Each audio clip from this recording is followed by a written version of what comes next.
all the things that's going on with the police about the shootings and stuff like that, like, what's your opinion behind all that? Wow, yeah, there seems to be a lot of tension in some parts of the country. You know, I think we have a unique, I find my experience in Southern California is different than where do you like? In LA. LA? So I think that we've had you know, issues in LA over the last 20 years, and we've come a long way. And maybe there's some other parts of the country that can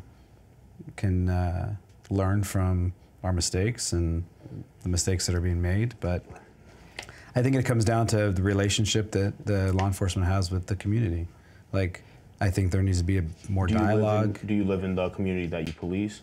I don't live in the city that I police, no. Do you think, but I live in LA. Do you think you should, or? I don't think it's necessary. No? No, I've been there 20 years, and I have a relationship with the people that live in the community, and I think that they trust us, and it's about building trust and keeping that. So I can't speak for what's happened in other parts of the country, but police brutality. Do you think it's good, or like the stuff that's going on? Do you, I mean, as an officer, like, do you back them, like the code of silence, like the blue wall of silence, I guess?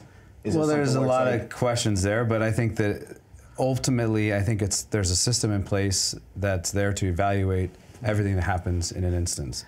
And just like I don't want someone second guessing me, and I give someone the benefit of the doubt that either I'm arresting or having an interaction with, I think that the same should be said and given to the officers. But do you, even the ones that are innocent, do you think like they're like inside, do you think like something should be done though? Because like it does seem like people are quick to pull the trigger on other people a little bit more so. So you don't think like maybe policies should be changed because they seem sometimes it looks like something should be done, but it's like they get away with it more or less.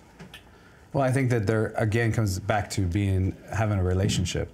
So being in communication and having an understanding, and if there's not that in a particular instance, there's two shootings recently, one in Oklahoma and one in North Carolina, where one, there were no riots, one there was. The one that had no riots, the person wasn't armed, and the one that had riots, the person was armed. Allegedly. So, allegedly, people, I mean, okay.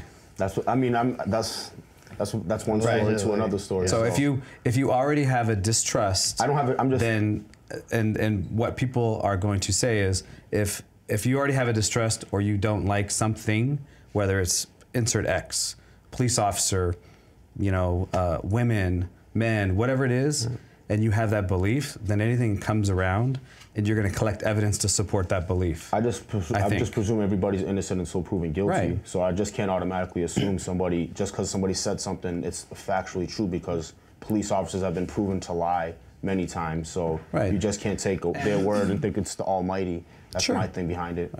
I get that. But I think that there is something to be said for a police chief that comes on TV and says there was a gun. You know, I don't know. I have a different perspective, so I tend to trust the process, because people I work with the last 20 years, that would never happen. I mean, they wouldn't. Better police training? Yeah. I think that there are some definite issues that need to be addressed. I think that when people are unarmed, and there have been several unarmed people, I don't understand why they're shooting. They should be arrested or subdued by some other way if they're out of control. Like the other day, I was driving down Cahuenga, and there was a man who was clearly on drugs screaming at these LAPD officers. They didn't have their weapons drawn. They were trying to calm him down, like from a distance, and like diffuse a situation. I could see in other parts of the country, maybe less sophisticated or cities who haven't been through the history of what LA has been through, where they may have like upped their training and they're more sophisticated with their like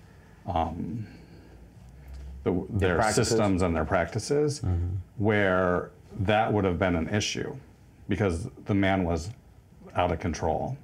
Was he black or white? He was black. Okay. And he was not backing down. And so I think that there are less sophisticated areas of this country, less liberal areas of this country where they need to upgrade their policies and their practices. I mean, that happens in other cities too, though. Like, it happens in New York as well. So Rodney King, well, that happened, even though it happened in the early 90s, the Rodney King thing in LA, that's one. And then just the Eric Garner one in New York, the guy got choked out, if I'm not mistaken. So it happened, that's in a sophisticated city in New York City. So so it does happen around the country.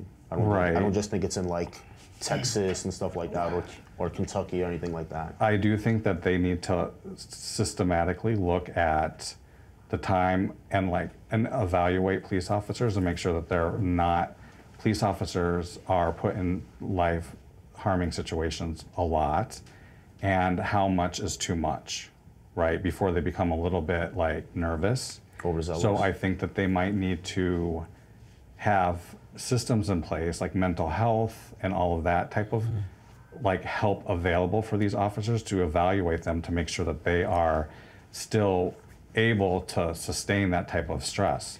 I was gonna say, my biggest issue with this is that we live in a country where people are fighting against the idea of right to bear arms. People are fighting for it, against it. Yet when it comes to certain communities, if it's an open carry state and you still have a gun, some reason you're gonna use that gun in the assumption of the police officer to kill them. What was it, in Texas, people were walking around with these rifles and guns, and it's open carry state. So when I was in Laughlin, no one's doing anything. When I was in Laughlin, the first time I ever went to Laughlin, I seen these old white guys with guns, their holsters and shit. I'm I was scared. I'm you know is what I mean? That I'm legal? yo, we're in the Wild West right now. On me. Yeah, exactly. I'd be the one. They'd look at me sideways. I'm questioning getting me. shot or something. I wouldn't even dare. I wouldn't even dare. I know My mom exactly. would kill me. Yeah, I would my not mother even called me you know dare better have than a that. gun. Yeah, that's true. Oh, Very no. true. Wouldn't even happen. Hell no. Wouldn't even happen. Even if I had I want to get my gun license and stuff like that, and even if I did, I'd be afraid to have it because the second I would tell a cop do you have a gun on you, I'd be no, but I have my card or whatever, my FID card. I feel they would want to search my car and automatically assume that I have the gun on me. Or I'm gonna. Or that it's illegal, or that they wouldn't give me that. There's so much more than even if you deface the were serial able to carry numbers or something like that. So then they'd find your weed and you'd be oh shit. I mean, mine's in the trunk, so I have my medical card, so I'm all legit. So.